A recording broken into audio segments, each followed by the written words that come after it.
Buraxılışımız davam edir. Azərbaycan Milli Elmlər Akademiyasının Yüksək Texnologiyalar Parkı ilə ilk dəfə yarasa pilotsuz uçuş aparatını təqdim edib. Kamikadze tipli aparatın çəkisi 12 kiloqramdır. 4 kiloqram yüklə 2000 metr hündürlüyə qalxa və düşmən obyektlərinin xəritəsini çəkib oranı dəqiqliklə məhv edə bilir. Maksimal sürəti isə 160 km/saatdır. Obyekti müşahidə edəndən sonra aparat özünü həmin yerə çırparaq partladır. Pilotsuz uçuş aparatı yaxın günlərdə Azərbaycan Silahlı Qüvvələrinin istifadəsinə veriləcək. İkinci bir pilotsuz uçuş aparatımız kəşfiyyat xarakterli pilotsuz uçuş aparatıdır. Kütləsi 5 kiloqramdır.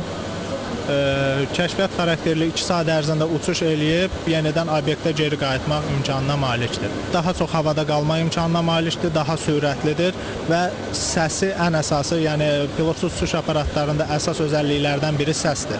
Yəni daha az səsi gəlir. Yəni yuxarıda olan vaxtı səsi eşidilmir. Üçüncü pilotsuz uçuş aparatımız 3 kilo 200 qramdır və kiçik ölçülü mərmi və kiçik ölçülü obyektləri və insanlar, belə deyək, canlı qüvvəni məhv etmək üçün nəzərdə tutulmuş pilotsuz uçuş aparatıdır.